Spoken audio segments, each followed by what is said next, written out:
Hello बच्चों, कैसे हो? बढ़िया। आप बढ़िया तो मैं भी बढ़िया। तो देखो बच्चों, आज हमें क्या पढ़ाई करनी है। आज है बेटे हमारे पास क्लास 11th का यूनिट नंबर सेकंड का वीडियो नंबर 14। तो बेटे ये दूसरे यूनिट का 14वां वीडियो है और इससे पहले 13 वीडियो आपको प्लेलिस्ट में भी मिल जाएंगे, नीचे बेटे डिस्क्रिप्शन में भी मिल जाएंगे और कुछ समय बाद आई बटन में भी लिंक आ जाएगा, जहां आप यूनिट नंबर सेकंड को पूरा पढ़ सकते हो और अपने सुंदर से नोट्स बना सकते हो, जो एग्जाम में आपकी बहुत ज्यादा हेल्प करेंगे।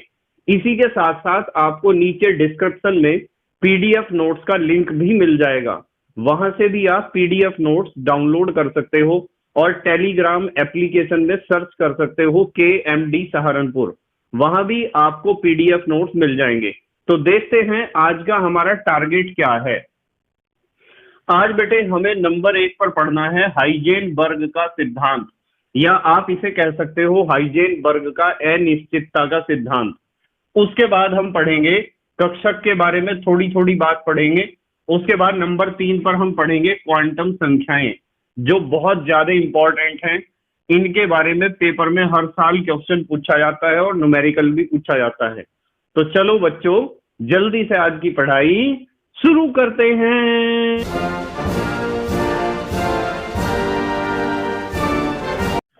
तो बेटे सबसे पहले हमें पढ़ना है हाइजेनबर्ग का सिद्धांत। यहां हेडिंग लिखते हैं हम हाइजेनबर्ग का अनिश्चितता का सिद्धांत। आप भी मेरे साथ साथ लिखा करो, हाइजेनबर्ग का अनिश्चितता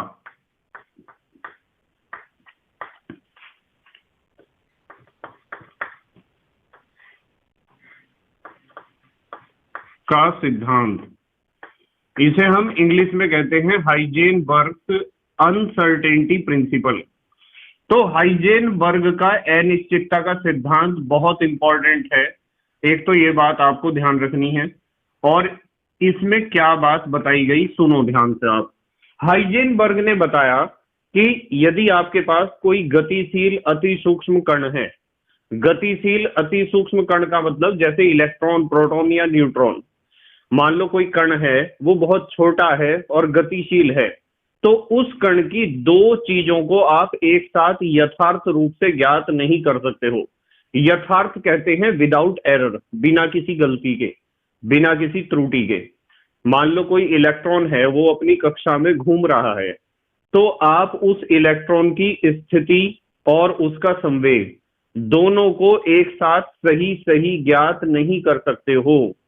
यदि आपने स्थिति का मान सही ज्ञात कर लिया तो संवेग के मान में कोई ना कोई त्रुटि जरूर हो जाएगी, और यदि संवेग का मान आपने सही ज्ञात कर लिया तो स्थिति के मान में कोई ना कोई त्रुटि जरूर हो जाएगी। तो उन्होंने कहा था कि जब कोई अति सूक्ष्म कण गति करता है, गतिशील होता है, तो उस कण की स्थिति और संवेग दोनों का एक साथ यथार्थ निर्धारण करना असंभव है। स्थिति और संवेग दोनों का, या आप ऐसा भी कह सकते हो कि स्थिति और वेग दोनों का, इन दोनों भौतिक राशियों का एक साथ यथार्थ निर्धारण करना असंभव है जब कोई गतिशील कण गति करता है। क्या होता है? गति करता है। जैसे इलेक्ट्रॉन करता है वृत्तीय गति, बहुत छोटा कण जब कोई गति करता है, तो हम यहां लिख सकते हैं इस सिद्धांत के अनुसार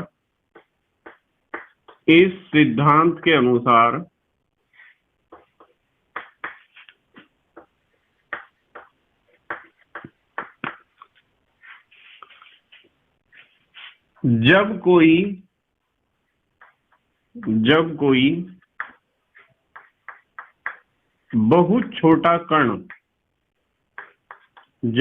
बहुत छोटा कण, अति सूक्ष्म कह दो या बहुत छोटा कह दो, एक ही बात है, जैसे इलेक्ट्रॉन, प्रोटॉन, न्यूट्रॉन,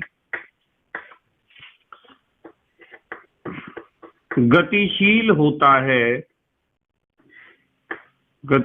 होता है यानी गति करता है, तो उसकी स्थिति यानी कि वो कहाँ है इस समय, एक पर्टिकुलर क्षण पर वो कहाँ है, तो उसकी स्थिति। एवं संवेग, संवेग तो आपको पता है, संवेग बराबर होता है द्रव्यमान गुणा वेग। दोनों का एक साथ का मतलब कि उसी समय तो हम निकाल रहे हैं स्थिति, और उसी समय हम निकाल रहे हैं संवेग। तो यूं कहा है कि दोनों का एक साथ यथार्थ, यथार्थ कहते हैं बिना किसी गलती के, यथार्थ निर्धारण करना असंभव है। देखो इस लाइन को समझ लो आप बहुत ध्यान से। उन्होंने कहा था कि या तो आपको स्थिति सही पता चलेगी या तो आपको संवेग सही पता चलेगा, और ज्यादातर तो ऐसा होगा कि स्थिति में भी कोई ना कोई त्रुटि हो जाएगी और संवेग निकालने में भी कोई ना कोई त्रुटि हो जाएगी। मतलब ये दोनों काम एक साथ सही सही आप नहीं कर सकते हो, या तो आप स्थिति को सही ज्ञात करोगे या तो संवेग को सही ज्ञात करोगे, परंतु अधिकतर तो ऐसा ही होगा कि दोनों में ही आप थोड़ी थोड़ी त्रुटि, थोड़ी थोड़ी अनिश्चितता जरूर आएगी। ठीक है, देखो यदि हम इस बारे में बात करें हाइजेनबर्ग के अनिश्चितता के सिद्धांत के बारे में, तो मैं थोड़ा सा आपको ले जाता हूं अपने देश में। और हमारे देश में एक लेखक थे जिनका नाम था कबीरदास। नाम तो सुना ही आपने कबीरदास का। तो कबीरदास जी ने एक दोहा लिखा था, एक समय में दुई कामना होवत गोपाला, हंसहु ठठाऊ फुलाऊ गाला। यह बात तो हाइजेनबर्ग ने बहुत पहले बता दी थी। हाइजेनबर्ग ने जब भी बताई, उनसे बहुत पहले बताई कबीरदास जी ने। किन्होंने बताई? कबीरदास जी ने। कबीरदास जी ने दोहा लिखा, एक समय में दुई कामना होवत गोपाला, हंसहु ठठाऊ फुलाऊ गाला, कि एक समय में मेरे बताए हुए दो काम कोई भी नहीं कर सकता है, और यदि कोई कर लेगा तो मैं इसे क्या मान लूंगा? ईश्वर मान लूंगा। क्या मान लूंगा? ईश्वर, भगवान। एक समय में दुई कामना होवत गोपाला, हंसहु ठठाऊ, की ठहा के मार के हंस भी ले, हा हा हा हा हा, फुलाऊ गाला, और गाल भी फुला ले। बताओ आप दोनों काम एक साथ कर लोगे क्या? आप उस समय ठहा के मार के हंस भी लोगे और उस समय गाल भी फुला लोगे? दोनों काम एक साथ तो नहीं होने के। या तो आप ठहा के मार के हंस ही लो और या तो आप गाल ही फुला लो। ठीक है, दोनों में से एक काम ही आप कर सकते हो। बिल्कुल ऐसा ही हो रहा है यहाँ गतिशील इलेक्ट्रॉन के साथ या प्रोटॉन या न्यूट्रॉन के साथ।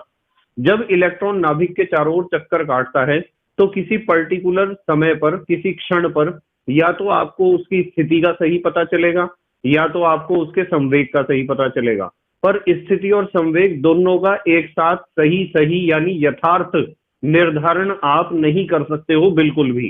ठीक है, तो इसमें जो है हाइजेनबर्ग ने बताया कि यदि गतिशील कण लिख देता हूं, यदि कण की स्थिति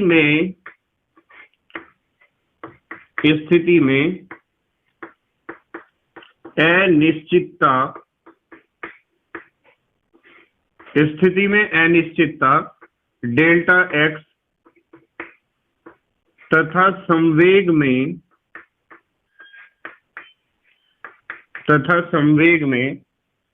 अनिश्चितता, संवेग में अनिश्चितता डेल्टा पी हो तो हाइजेनबर्ग के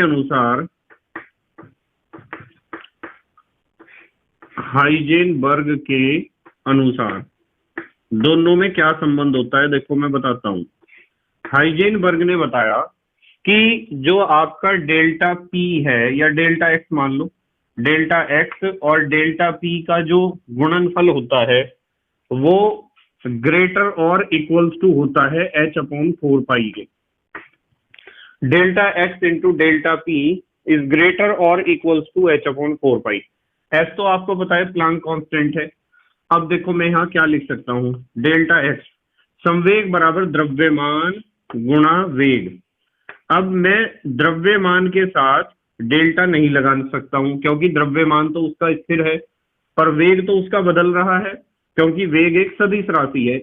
जैसे इलेक्ट्रॉन वृत्तीय गति करता है, तो वृत्तीय गति करते समय चाल तो बराबर हो सकती है किसी वस्तु की, पर वेग तो प्रति क्षण बदलता है। ये बात भौतिक विज्ञान में आप जरूर पढ़ते होंगे कि वृत्तीय गति एक ऐसी गति है जिसमें चाल तो बराबर हो सकती है, परंतु वेग प्रत्येक क्षण बदलता है, क्योंकि वेग में परिमाण के साथ साथ दिशा भी देखनी होती है, और दिशा बदलती रहती है। जब कोई कण वृत्तीय गति करता है तो उसकी दिशा जो है स्पर्श रेखा की दिशा में होती है। तो इसलिए यहां हमने द्रव्यमान के साथ डेल्टा नहीं लगाया है। डेल्टा का मतलब होता है अनिश्चितता, कि कितनी गलती आपने की है, ठीक है, कितना प्लस या माइनस में जा सकता है हमारा रिजल्ट। तो आप डेल्टा पी को m इंटू डेल्टा वी लिख सकते हो, यहां डेल्टा नहीं लिख सकते हो। ग्रेटर और equal to h upon 4 pi, या हम इसे कह सकते हैं delta x into delta v is greater और equal to h upon 4 pi m को यहां ले जा सकते हैं। तो ये जो तीनों आपके पास संबंध आए, ये हाइजेनबर्ग द्वारा बताए गए संबंध थे डेल्टा एक्स और डेल्टा पी में, या डेल्टा एक्स और डेल्टा वी में बताए गए संबंध। डेल्टा एक्स मैंने आपको बता दिया क्या है, डेल्टा एक्स है स्थिति में अनिश्चितता, डेल्टा वी क्या हो जाएगा, वेग में अनिश्चितता। यहां लिख सकते हो आप, जहां डेल्टा वी क्या है, कण के वेग में अनिश्चितता, कण के वेग में अनिश्चितता, ये है डेल्टा वी। तो इस तरीके से आपको करना है हाइजेनबर्ग का अनिश्चितता का सिद्धांत। जल्दी से स्क्रीनशॉट लो, फिर अगले टॉपिक पे मूव करते हैं। ले लिया स्क्रीनशॉट? ठीक है। अब हम बात करेंगे कक्षक के बारे में। कक्षक, कक्षक को आप इंग्लिश में कहते हो ऑर्बिटल। क्या कहते हो? ऑर्बिटल। तो कक्षक या ऑर्बिटल क्या होता है? वैसे तो आपने पढ़ ही रखा है कि कक्षक क्या होते हैं। जब हमने आधुनिक परमाणु मॉडल के बारे में डिस्कशन किया था, तो उस समय आपको समझाया गया था कि कक्षा क्या होती है, उपकोष क्या होते हैं, कक्षक क्या होते हैं, और कक्षक में इलेक्ट्रॉनों की व्यवस्था किस प्रकार होती है। पर यदि कोई आपसे पूछ लेता है कि कक्षक किसे कहते हैं, तो आप क्या उत्तर दोगे? आपको उत्तर देना है कि परमाणु के नाभिक के चारों ओर ऐसा त्रिविम क्षेत्र जिसमें इलेक्ट्रॉन के पाए जाने की संभावना अधिकतम होती है, ऐसे त्रिविम क्षेत्र को आप कहते हो कक्षक। क्या कहते हो? कक्षक। तो देखो जरा, हम लिख सकते हैं किसी परमाणु के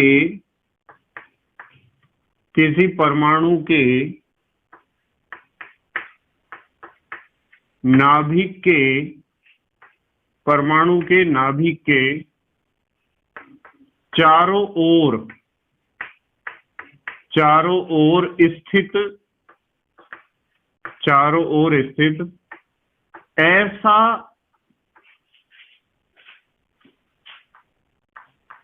त्रिविमीय लिख दो या त्रिविम लिख दो, एक ही बात है। ऐसा त्रिविम क्षेत्र जहां इलेक्ट्रॉन के पाए जाने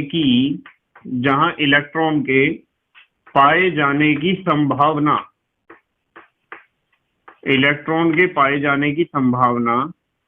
अधिकतम होती है, इलेक्ट्रॉन के पाए जाने की संभावना अधिकतम होती है,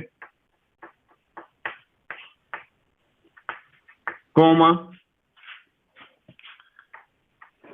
कक्षक कहलाता है। कक्षक कह दो या ऑर्बिटल कह दो, एक ही बात है, कक्षक कहलाता है। तो आपको देखना है कि नाभिक, जैसे मान लो आपके पास ये परमाणु का नाभिक है, धनावेशित नाभिक, तो धनावेशित नाभिक के चारों ओर जहां भी इलेक्ट्रॉन पाए जाने की संभावना सबसे ज्यादा होती है, उस सारे त्रिविमीय क्षेत्र को आप कह सकते हो कक्षक। यदि इलेक्ट्रॉन के पाए जाने की संभावना यहां है, तो इस सारे हिस्से को आप कक्षक कह सकते हो। इसे आप क्या कह सकते हो? कक्षक। अब देखो, आपने एक चीज पढ़ी थी कि क्या पढ़ा था आपने? यहां से लिखता हूं, चलो यहां से लिखता हूं। किसी कक्षक में, किसी कक्षक में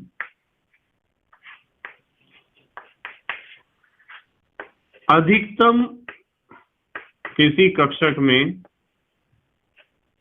अधिकतम इलेक्ट्रॉनों की संख्या बताओ कितनी हो सकती है? किसी कक्षक में अधिकतम इलेक्ट्रॉनों की संख्या 2 होती है। यानी आप एक कक्षक में अधिक से अधिक 2 इलेक्ट्रॉनों को भर सकते हैं। कितने इलेक्ट्रॉनों को भर सकते हैं? 2 इलेक्ट्रॉनों को। और एक बात आपको और सीखनी है कि इन दोनों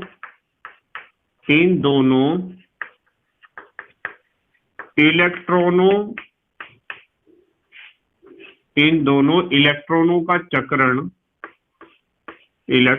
चक्रण विपरीत दिशा में होता है, विपरीत दिशा में होता है। इन दोनों इलेक्ट्रॉनों का चक्रण विपरीत दिशा में होता है। यानी इलेक्ट्रॉनों का चक्रण कैसा होता है? विपरीत दिशा में। आप ऐसे प्रदर्शित कर सकते हो, जैसे ये कोई कक्षक है, इस कक्षक में एक इलेक्ट्रॉन को ऐसे दिखाते हो और दूसरे को ऐसे दिखाते हो। तो यदि ऐसे आपने इलेक्ट्रॉन दिखाया तो आपको समझ जाना चाहिए कि इसका चक्रण है क्लॉकवाइज या दक्षिणावर्त, और ऐसे दिखाया तो आपको समझ जाना चाहिए कि इसका मुंह यदि नीचे की तरफ को है तो इसका मतलब इसका चक्रण एंटी क्लॉकवाइज है, यानी वामावर्त दिशा में है। ठीक है। अच्छा, एक चीज आपको कक्षक के बारे में और पता होनी चाहिए। कक्षक वैसे तो बहुत प्रकार के हो सकते हैं। कक्षक मुख्य रूप से निम्न प्रकार के हो सकते हैं, निम्न प्रकार के होते हैं, ऐसे लिखते हैं, निम्न प्रकार के होते हैं। भाई अभी तक जितने तत्वों की खोज हुई है उनके अनुसार कक्षक कौन कौन से हैं? नंबर एक तो एस कक्षक है। कौन सा कक्षक है? एस कक्षक।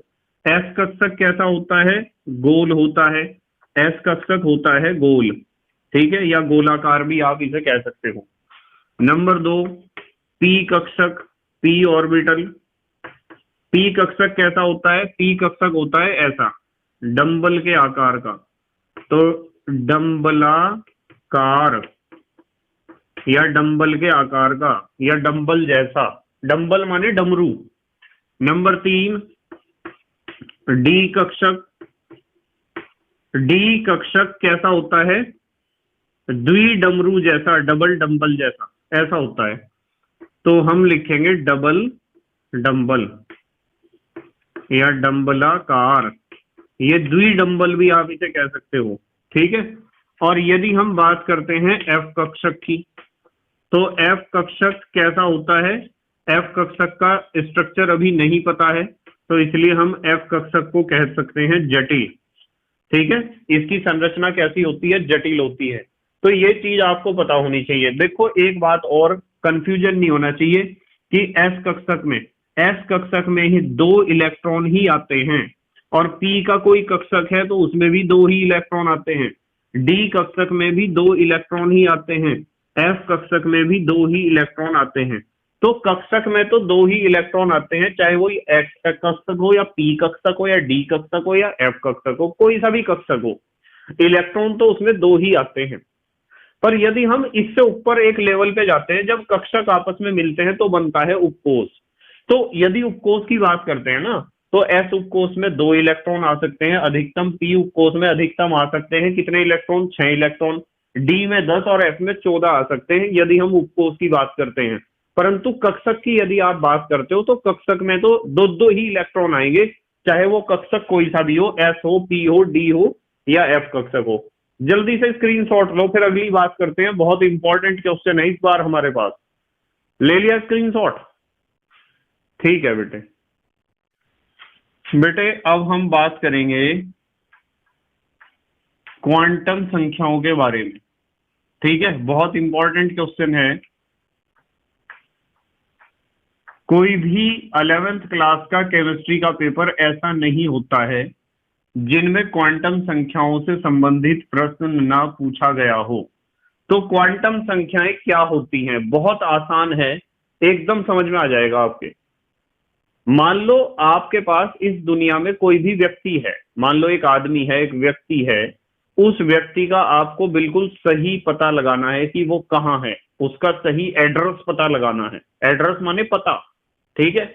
तो यदि किसी व्यक्ति का पता आपको लगाना है, एड्रेस आपको समझना है, तो क्या पता होना चाहिए?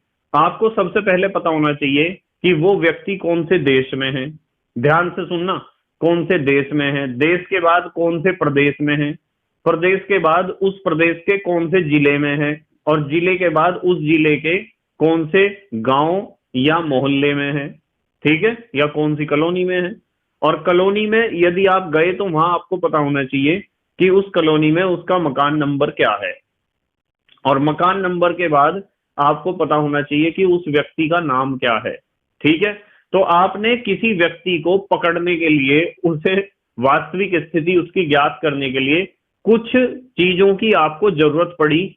किस किस चीज की? देश, प्रदेश, जिला, गांव या मोहल्ला, और मोहल्ले के बाद मकान नंबर, और मकान नंबर के बाद उस व्यक्ति का नाम।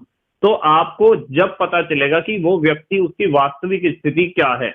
बिल्कुल ऐसा ही होता है इलेक्ट्रॉन के साथ। अब सुनो ध्यान से, मान लो आपको किसी परमाणु में किसी इलेक्ट्रॉन की वास्तविक स्थिति या वास्तविक स्थिति के साथ साथ वास्तविक ऊर्जा उसकी ज्ञात करनी है। तो इन दो चीजों को ज्ञात करने के लिए, किन किन दो चीजों को? स्थिति और ऊर्जा को ज्ञात करने के लिए आपको जिन संख्याओं की आवश्यकता पड़ती है, उन संख्याओं को आप कहते हो क्वांटम संख्याएं। क्या कहते हो? क्वांटम संख्याएं। तो हम क्या लिखेंगे? सुनो ध्यान से, हमने हेडिंग लिखी है क्वांटम संख्याएं, इंग्लिश में इन्हें कहते हैं क्वांटम नंबर। तो देखो जरा ध्यान से मैं क्या लिख रहा हूं। किसी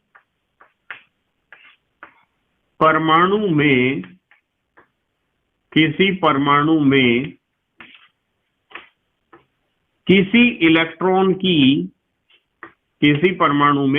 इलेक्ट्रॉन की वास्तविक स्थिति, किसी इलेक्ट्रॉन की वास्तविक स्थिति कि इलेक्ट्रॉन वास्तविकता में कहां है। यदि मैं आपको कह दूं कि मेरा घर भारत में है, तो उत्तर तो सही है, पर क्या बिल्कुल सही है?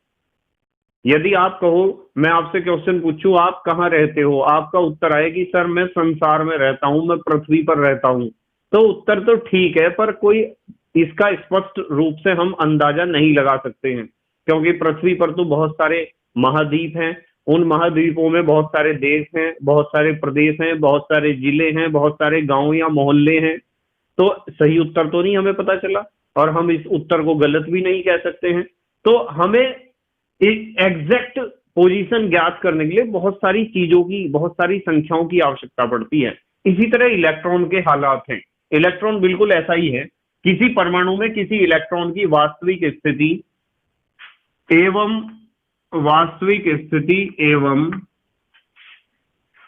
ऊर्जा, वास्तविक स्थिति एवं ऊर्जा ज्ञात करने के लिए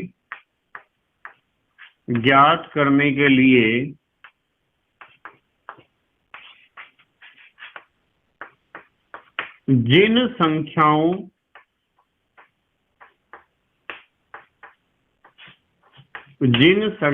की आवश्यकता यानी जरूरत, जिन संख्याओं की आवश्यकता होती है,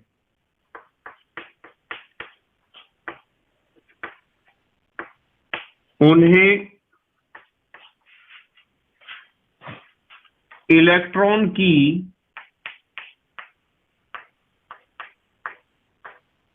क्वांटम संख्याएं कहते हैं। तो उन्हें कहते हैं बेटे इलेक्ट्रॉन की क्वांटम संख्याएं, क्वांटम संख्याएं कहते हैं।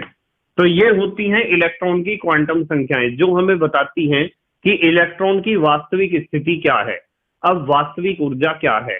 वास्तविक स्थिति और ऊर्जा का मतलब हमें पता होना चाहिए कि इलेक्ट्रॉन कौन सी कक्षा में है, और कक्षा में घुस जाओ तो यूं भी पता होना चाहिए कि कौन से उपकोष में है। उपकोष में घुस जाओ तो यूं भी पता होना चाहिए कि कौन से कक्षक में है, और कक्षक में घुस जाओ तो यूं भी पता होना चाहिए कि उस कक्षक में से कौन सा इलेक्ट्रॉन है। इलेक्ट्रॉन तो कक्षक में दो होते हैं, एक तो वो जिसका मुंह ऊपर की तरफ को है और एक तो वो जिसका मुंह नीचे की तरफ को है, या यूं कह दो कि एक तो वो जिसका चक्रण क्लॉकवाइज है और एक तो वो जिसका चक्रण एंटी क्लॉकवाइज है। तो आपको कक्षा पता होनी चाहिए, आपको उपकोष पता होना चाहिए, आपको कक्षक पता होना चाहिए, आपको उस कक्षक में कौन सा इलेक्ट्रॉन है उसका चक्रण पता होना चाहिए।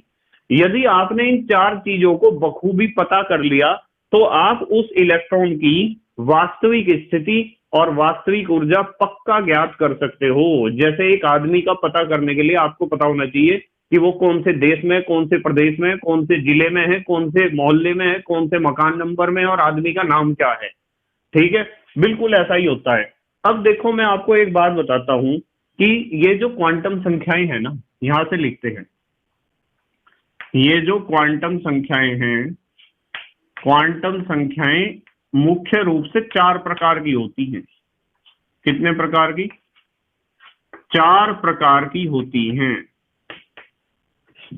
चार प्रकार की होती हैं। क्वांटम संख्याएं कितने प्रकार की होती हैं? चार प्रकार की।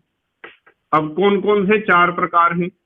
चार प्रकार में सबसे पहले आपको ध्यान रखना है, यहां से लिखता हूं मैं, नंबर एक, सबसे पहली जो क्वांटम संख्या होती है उसे हम कहते हैं मुख्य क्वांटम संख्या। मुख्य क्वांटम संख्या, मुख्य क्वांटम संख्या को आप प्रिंसिपल क्वांटम संख्या भी कह सकते हो, और इसे हम प्रदर्शित करते हैं स्मॉल एन से। स्मॉल एन का मतलब होता है मुख्य क्वांटम संख्या। और नंबर दो, दूसरी जो क्वांटम संख्या होती है उसे हम कहते हैं दिंगशी क्वांटम संख्या। क्या कहते हैं? दिंगशी क्वांटम संख्या। दिंगशी क्वांटम, क्वांटम ऐसे ही लिख देते हैं, अंकी बिंदी लगा के लिख दो, चाहे बीच में आने लगा दो, क्वांटम संख्या। दिंगशी क्वांटम संख्या को हम एल से लिखते हैं, ठीक है। और दिंगशी क्वांटम संख्या नीचे यहां वह भी होगा, द्विंगशी आप इसे कहते हो। नंबर तीन, तीसरी जो क्वांटम संख्या होती है उसे कहते हैं हम चुंबकीय क्वांटम संख्या। चुंबकीय क्वांटम संख्या, इनके नाम आपको याद होने चाहिए। चुंबकीय क्वांटम संख्या को हम प्रदर्शित करते हैं एम से।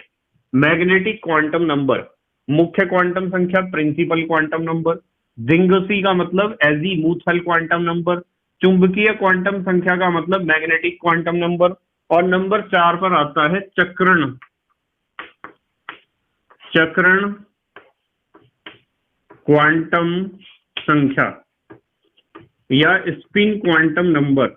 इसे प्रदर्शित करते हैं हम एस से, एस माने स्पिन, ठीक है। तो ये चार प्रकार की क्वांटम संख्याएं हैं जो हमें पता होनी चाहिए। और आपको एक बहुत अच्छी बात बताऊं, शॉर्ट में ही बता देता हूं, ध्यान से समझो। मुख्य क्वांटम संख्या से हमें पता चलता है कि वो इलेक्ट्रॉन कौन सी कक्षा में है, इससे हमें कक्षा का पता चलता है। और द्विंगशी क्वांटम संख्या या एजीमुथल क्वांटम नंबर से हमें पता चलता है कि इलेक्ट्रॉन कौन से उपकोष में है, उस कक्षा के कौन से उपकोष में है। और उसके बाद क्या है, चुंबकीय क्वांटम संख्या या मैग्नेटिक क्वांटम नंबर से पता चलता है कि उस उपकोष के कौन से कक्षक में है इलेक्ट्रॉन, ठीक है। और चक्रण क्वांटम संख्या से हमें पता चलता है कि उस कक्षक में कौन सा इलेक्ट्रॉन है, वो दक्षिणावर्त घूमने वाला इलेक्ट्रॉन है या वामावर्त चक्रण दिखाने वाला इलेक्ट्रॉन है। तो ये मैंने आपको निचोड़ दे दिया इस चीज का, इन्हें हम समझेंगे सबको कि कैसे पता चलेगा हमें। पर यहाँ यदि आप इस बात को समझ लेते हो तो आपको दुनिया भर की हेल्प मिलेगी कि मुख्य क्वांटम संख्या से पता चलेगा कक्षा का, द्विंगशी क्वांटम संख्या से पता चलेगा उपकोष का, चुंबकीय क्वांटम संख्या से पता चलेगा कक्षक का, चक्रण क्वांटम संख्या से पता चलेगा उस इलेक्ट्रॉन का। हम वास्तविकता में परमाणु के अंदर इलेक्ट्रॉन को ही तो ढूंढने जा रहे हैं कि इलेक्ट्रॉन कहाँ है, इलेक्ट्रॉन की वास्तविक स्थिति और ऊर्जा का ही तो पता लगाने जा रहे हैं। तो आपको पता है कक्षा के अंदर उपकोष होता है, उपकोष के अंदर कक्षक होते हैं, कक्षक के अंदर होता है इलेक्ट्रॉन, यही तो क्रम होता है। अच्छा, एक चीज और ध्यान रखना, ये जो आपकी मुख्य क्वांटम संख्या है ना, इसके बारे में बताने वाला वैज्ञानिक कौन था? बोर था। कौन था? बोर। और इसके बारे में बताने वाला वैज्ञानिक था सोमरफेल्ड। इनके नाम तो सबके सुने ही होंगे आपने, बोर का नाम सुना है, बोर का परमाणु मॉडल, ठीक है। सोमरफेल्ड का परमाणु मॉडल। चुंबकीय क्वांटम संख्या के बारे में बताने वाले एक नए वैज्ञानिक हैं, आपने नाम नहीं सुना उनका, उनका नाम है लैंडे। क्या नाम है? लैंडे, ठीक है। कुछ बच्चे इसे लिंडे भी कहते हैं, तो आप लिंडे कह सकते हो या लैंडे कह सकते हो, एक ही बात है, ठीक है। शायद आपको ये नाम बहुत अच्छा लगेगा। और चक्रण क्वांटम संख्या के बारे में बताया था, दो वैज्ञानिक थे, एक तो था गोल्ड स्मिथ। क्या नाम था? गोल्ड स्मिथ, ठीक है। गोल्ड स्मिथ तो आपको पता है, इंग्लिश में पढ़ते होंगे आप। गोल्ड स्मिथ किसे कहते हैं? सुनार को, जो सोने का काम करते हैं। सोने का मतलब सोना नहीं जैसे हम सोचते रहते हैं पढ़ते हुए, सोना एक धातु है, आपको पता है, उसके आभूषण बनाने का काम करते हैं गोल्ड स्मिथ या सुनार। और दूसरे थे वैज्ञानिक, उनका नाम था यूलेन बेक।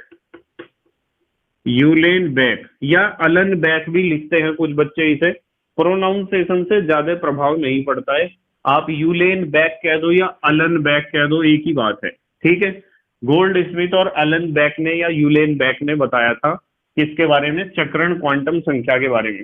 तो अब इन क्वांटम संख्याओं को हम बारी बारी से पढ़ेंगे और इनके मजे लेंगे पूरे, ठीक है। वैसे तो यहाँ निचोड़ मैंने आपको दे ही दिया। तो सबसे पहली हेडिंग लिखते हैं, यहाँ नंबर 1 हेडिंग लिखते हैं, मुख्य क्वांटम संख्या, या आप लिख सकते हो प्रिंसिपल क्वांटम नंबर। एन से इसे प्रदर्शित करते हैं, किससे प्रदर्शित करते हैं? एन से। यदि मुख्य क्वांटम संख्या के बारे में सवाल आता है तो आप हेडिंग लिख देना, एन लिख देना, और उसके सामने ये भी लिख देना कि किस वैज्ञानिक ने इसके बारे में बताया था? बोर ने। यहाँ जरूर लिख देना है बोर। फिर लिखना शुरू करेंगे नीचे हम। देखो, मैंने आपको बताया था कि मुख्य क्वांटम संख्या से हमें पता चलेगा कि इलेक्ट्रॉन कौन सी कक्षा में है, और इससे हमें यह भी पता चलेगा कि उसकी ऊर्जा कितनी है। उसकी का मतलब इलेक्ट्रॉन की कह दो या उस कक्षा की कह दो। यहां से लिखता हूं मैं, यहां से लिखता हूं, यहां तो सामने इधर आ जाएगा, यहां से लिखते हैं। यह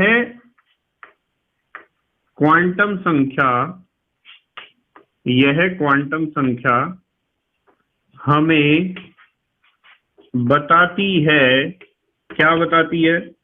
यह क्वांटम संख्या हमें बताती है कि इलेक्ट्रॉन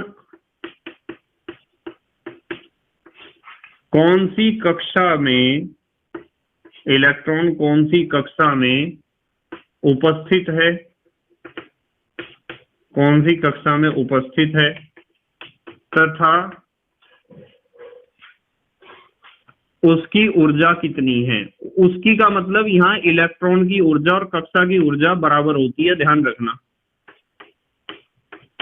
उसकी ऊर्जा कितनी है, उसकी का मतलब आप कक्षा की ऊर्जा भी कह सकते हो और इलेक्ट्रॉन की ऊर्जा भी कह सकते हो, ठीक है।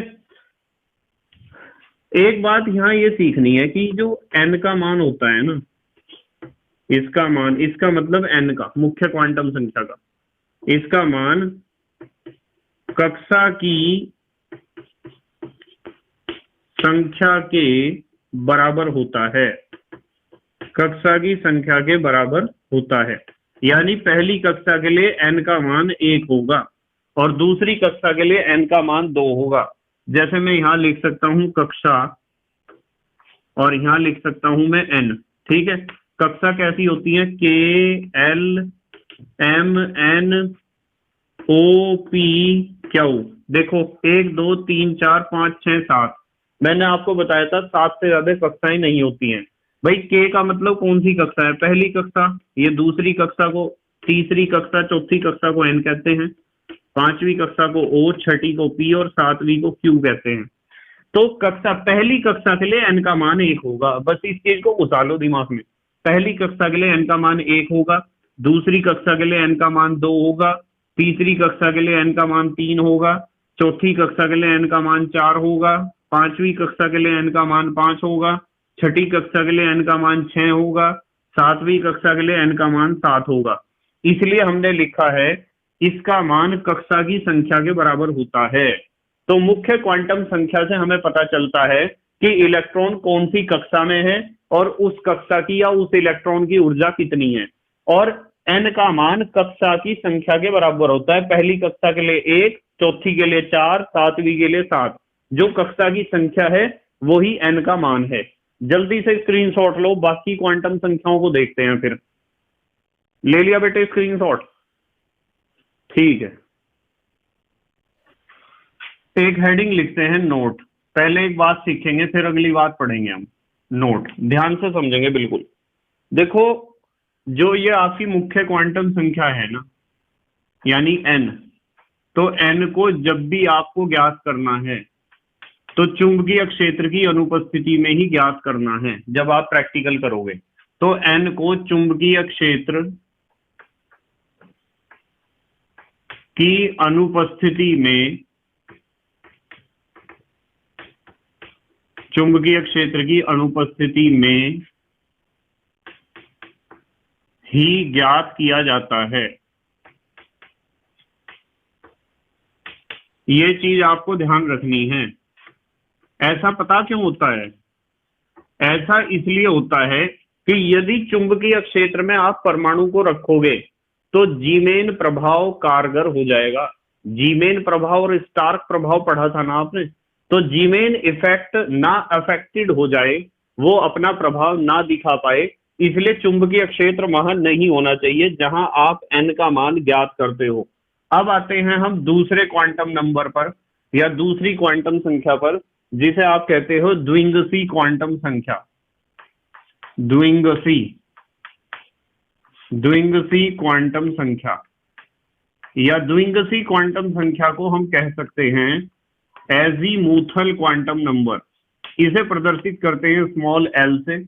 और जब भी एग्जाम में इसके बारे में थ्योरेटिकल क्वेश्चन आता है तो आप हेडिंग लिखने के बाद उसके बाद जरूर लिख दोगे सोमरफेल्ड का नाम ब्रैकेट में, कि सोमरफेल्ड नामक वैज्ञानिक ने इसका प्रतिपादन किया था। ठीक है, सोमरफेल्ड का परमाणु मॉडल तो आपने पढ़ा था। इन्होंने हमें बताया था कि परमाणु की सारी कक्षाएं वृत्ताकार नहीं होती हैं, अपितु कुछ कक्षाएं दीर्घ वृत्ताकार भी होती हैं। तो द्विंगसी क्वांटम संख्या क्या है? इस क्वांटम संख्या से हमें पता चलेगा कि इलेक्ट्रॉन कौन से उपकोष में है। तो यहां से लिखते हैं, यह क्वांटम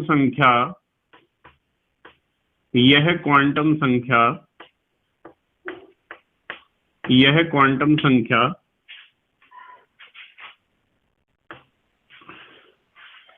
बताती है या जानकारी देती है, ऐसे भी लिख सकते हो, कि इलेक्ट्रॉन कौन से उपकोष में स्थित है। ठीक है, इससे हमें पता चलेगा कि इलेक्ट्रॉन कौन से उपकोष में है। उपकोष तो आपको पता है ना, और उसका कोणीय संवेग व आकृति कैसी है। तथा करते हैं, तथा उसका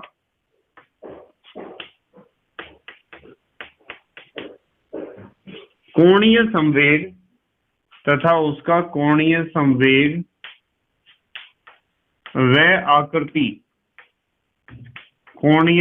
व आकृति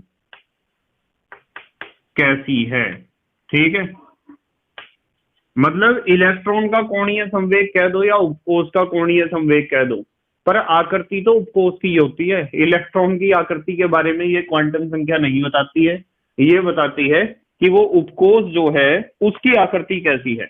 अब देखो, इसके बारे में कुछ बातें आपको सीखनी है। क्या क्या बातें सीखनी है?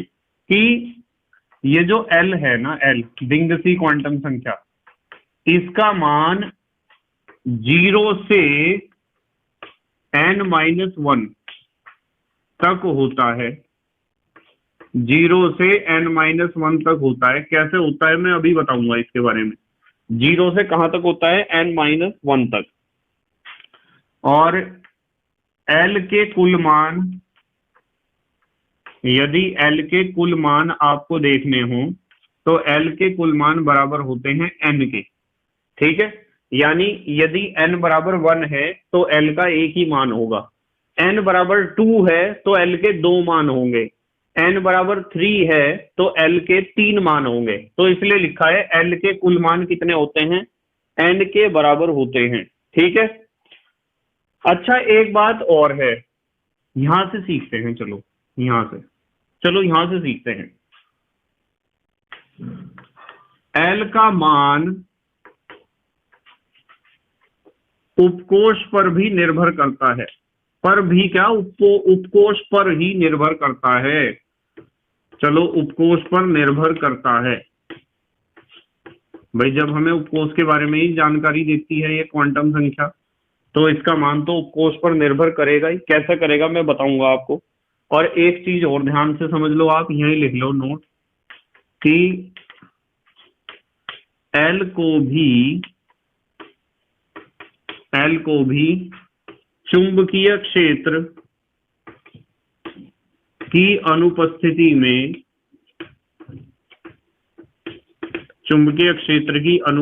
में ज्ञात किया जाता है या ज्ञात करते हैं। इसे भी ज्ञात करना हो तो चुंबकीय क्षेत्र नहीं होना चाहिए। देखो अब मैं आपको समझाऊंगा एक एक चीज। तो सबसे पहले तो मैंने आपको यहाँ जो एरो के निशान लगाए हैं, इसमें एक बात बताई है कि L के मान 0 से n-1 तक होते हैं।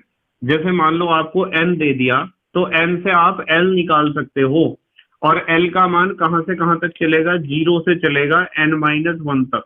ठीक है। और यहां आप बता सकते हो L के कुल मान। ध्यान से समझना जरा, थोड़ा टेक्निकल काम है n, L और L के कुल मान। जैसे मैं आपको कहूं कि पहली कक्षा है, तो पहली कक्षा के लिए n बराबर क्या होगा, 1, और n बराबर 1 होगा तो L का एक ही मान होगा। ठीक है, L का क्या होगा, एक ही मान होगा।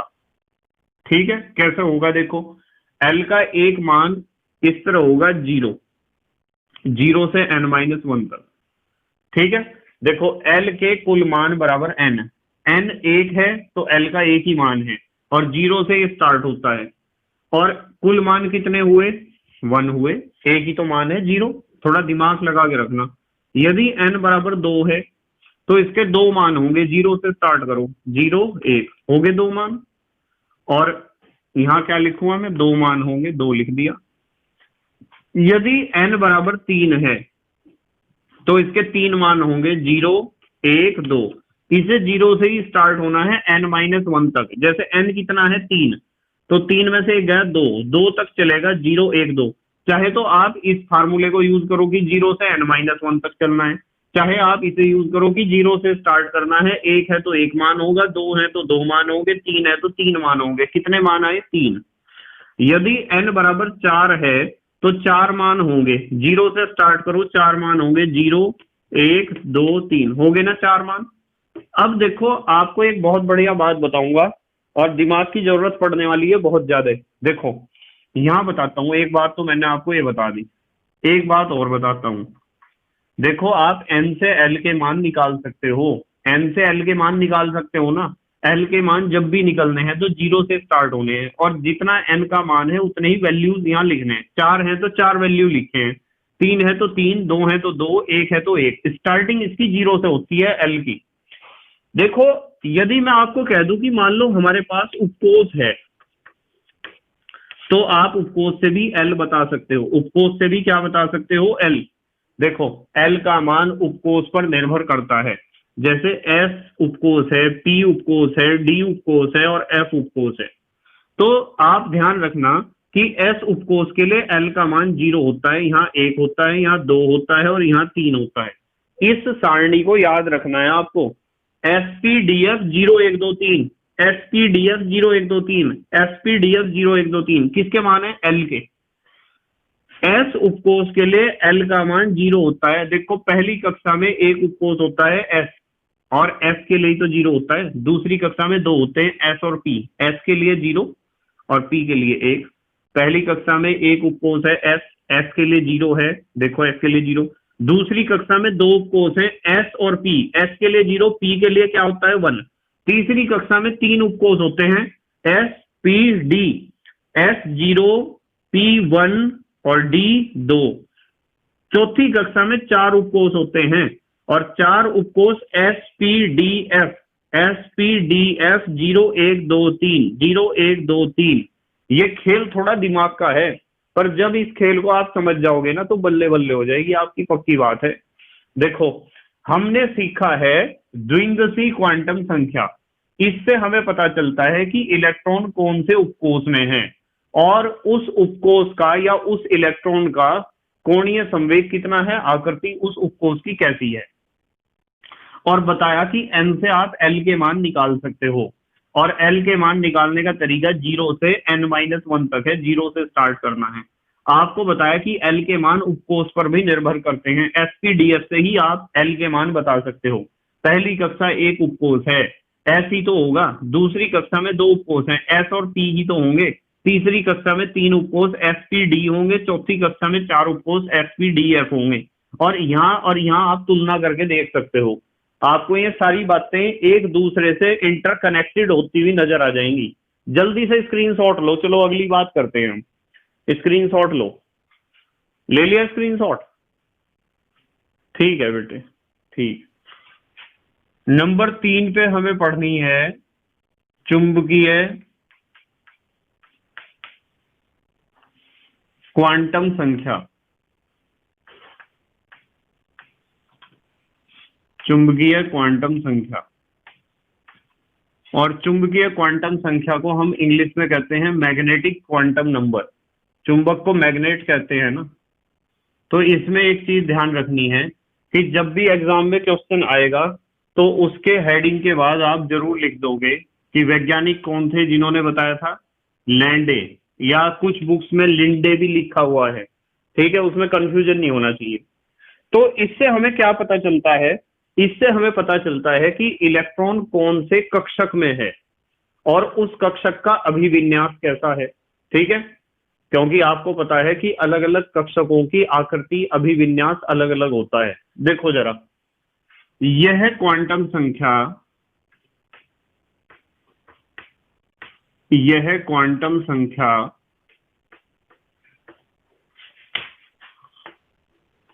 हमें बताती है, यह क्वांटम संख्या हमें बताती है कि इलेक्ट्रॉन कौन से कक्षक में, कौन से कक्षक में स्थित है, इलेक्ट्रॉन कौन से कक्षक में स्थित है तथा उसका माने उस कक्षक का, उसका अभिविन्यास कैसा है।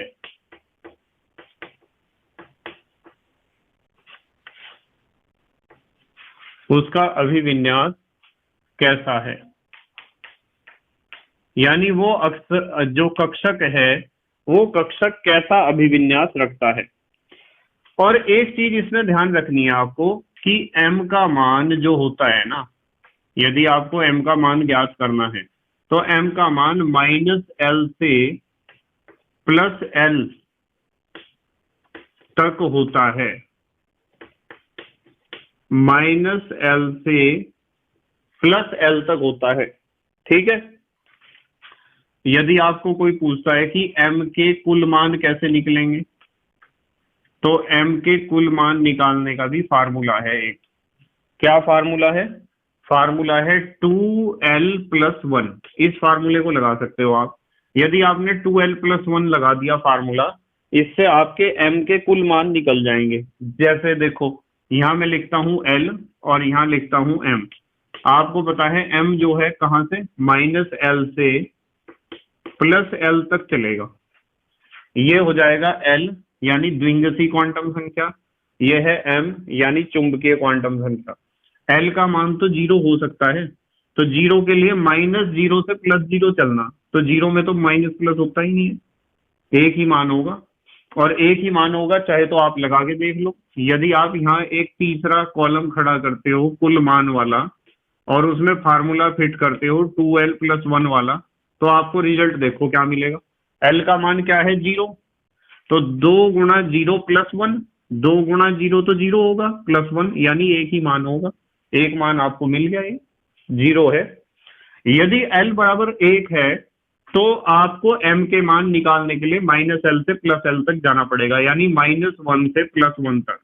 तो -1 से +1 तक ऐसे ही तो चलोगे, -1 से बड़ा होता है 0, 0 से बड़ा होता है +1। तो कुल मान कितने हुए, 1 2 3, तो मैं यहां लिख सकता हूं 3 मान हुए। चाहे तो आप 2l+1 लगा के देख लो, l का मान कितना है, l का मान कितना है, l का मान है 1, तो 2 गुणा 1 +1, 2 एकम 2 +1 3, 3 मान आए हैं। चाहे तो फार्मूले से देख लो या यहां से गिन लो। यदि l बराबर 2 है तो -2 से +2 तक चलना पड़ेगा, -2 -1 0 +1 और +2, कितने मान है बताओ, 2 2 4 और 1 बीच में 0, 5 मान है। चाहे तो फार्मूले में लगा के देख लेना, l की जगह आप 2 रख के देखो, ये हो जाएगा 2 दूनी 4 और 1 5, 5 मान आए हैं। चाहे तो यहां से गिन के देख लो। l बराबर 3 है तो आपको -3 से कहां तक जाना पड़ेगा, +3 तक। -3 से जब +3 तक जाओगे तो 3 और 3 6 और 1 7 मान आपको प्राप्त होंगे। और यदि आपका दिमाग ठीक ठाक है, आपका दिमाग बहुत अच्छा काम कर रहा है, तो आप बखूबी समझ रहे होंगे कि l बराबर 0 का मतलब होता है s कक्षक, p कक्षक, d कक्षक और f। l का मतलब उपकोष, एसपीडीएफ, s उपकोष में ही तो 1 कक्षक होता है, p में ही तो 3 कक्षक होते हैं, d में ही तो 5 कक्षक होते हैं, f में ही तो 7 कक्षक होते हैं। तो यहाँ उपकोष का पता चलता है l से। और उपकोष में कक्षक कितने होते हैं ये तो सिखा रखे हैं आपको, कितने कक्षक होते हैं। तो इस तरह आप इसे इंटरकनेक्टेड कर सकते हो। अब आते हैं नंबर 4 पर। चौथी जो हमारी क्वांटम संख्या है उसका नाम है चक्रण क्वांटम संख्या। चक्रण क्वांटम संख्या, चक्रण क्वांटम संख्या को हम कहते हैं स्पिन क्वांटम नंबर, और इसलिए इसके ब्रैकेट में हमने इसका संकेत लिखा है s, स्पिन क्वांटम नंबर। और मैंने आपको बताया था कि इसके बारे में बताने वाले वैज्ञानिक कौन कौन थे, गोल्ड स्मिथ और यूलेन बैक, या अलेन बैक भी कहते हैं कुछ बच्चे। तो ये 2 वैज्ञानिक थे। और इस क्वांटम संख्या से हमें पता चलेगा कि जो हमारी कक्षक के अंदर इलेक्ट्रॉन है उसका चक्रण कौन सी दिशा में है। तो यहां से लिखते हैं, यह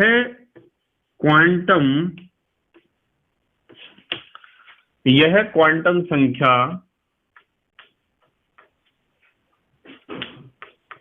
बताती है कि कक्षक में उपस्थित इलेक्ट्रॉन का चक्रण कैसा है। ठीक है, इलेक्ट्रॉन का चक्रण कैसा है इसके बारे में बताती है। और आपको पता है यदि चक्रण दक्षिणावर्त हुआ, यदि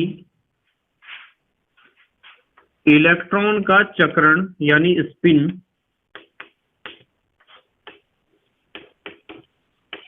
दक्षिणावर्त होता है, दक्षिणावर्त का मतलब क्या होता है, दक्षिणावर्त का मतलब होता है क्लॉकवाइज, घड़ी की सुइयों की तरफ, इस तरह। चक्रण का मतलब स्पिन होता है, ध्यान रखना है आपको, चक्कर काटना नहीं, नाभिक के अपने अक्ष पर घूमना।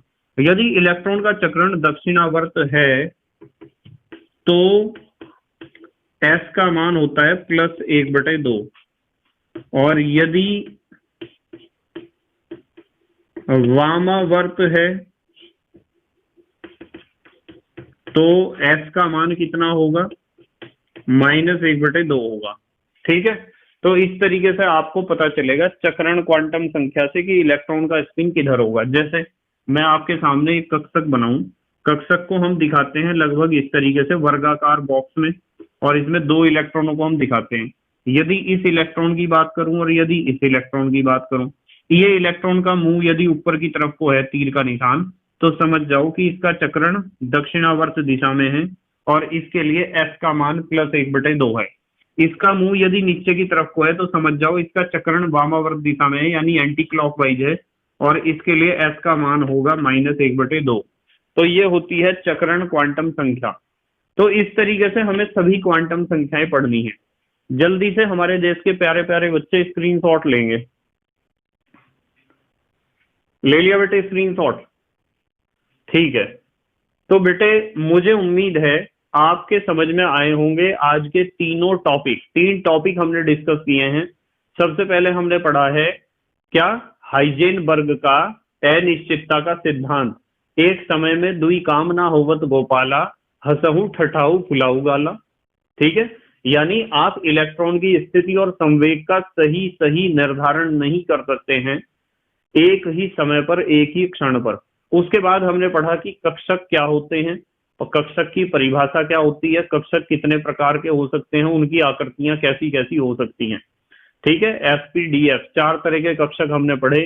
एस की आकृति बताई गोल, टी की बताई डंबल जैसी, और डी की बताई डबल डंबल जैसी, और एफ की आकृति बताई जटिल या अज्ञात। वैज्ञानिक इसकी खोज में लगे हुए हैं। उसके बाद हमने पढ़ा क्वांटम संख्याएं, कि किसी परमाणु में किसी इलेक्ट्रॉन की वास्तविक स्थिति और ऊर्जा ज्ञात करने के लिए जिन संख्याओं का हम प्रयोग करते हैं उन्हें हम कहते हैं क्वांटम संख्याएं। और क्वांटम संख्याएं 4 प्रकार की होती हैं। मुख्य क्वांटम संख्या n, द्विंगसी क्वांटम संख्या l, चुंबकीय क्वांटम संख्या m, चक्रण क्वांटम संख्या s। और इन चारों क्वांटम संख्याओं से हमें क्रमशः पता चलता है कि इलेक्ट्रॉन कौन सी कक्षा में है। n से पता चलेगा मुख्य क्वांटम संख्या से, कौन से उपकोष में है L से पता चलेगा, कौन से कक्षक में है M से पता चलेगा, कक्षक का कौन सा इलेक्ट्रॉन है चक्रण S से पता चलेगा। तो ये सारी बातें हमने आज डिस्कस की हैं और उम्मीद है आपके समझ में जरूर आया होगा। बस मेहनत और ईमानदारी से अपनी पढ़ाई करते रहो और अपने हैंड रिटन नोट्स बनाते रहो। यदि आप आलसी हो तो डिस्क्रिप्शन में PDF नोट्स मिल जाएंगे, वहां से डाउनलोड कर लो, या टेलीग्राम एप्लीकेशन पर जो आपका चैनल है KMD सहारनपुर, वहां से भी आप समय समय पर देख सकते हो अपने PDF नोट्स।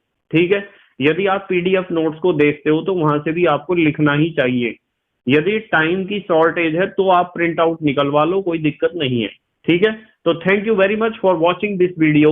Okay, bye.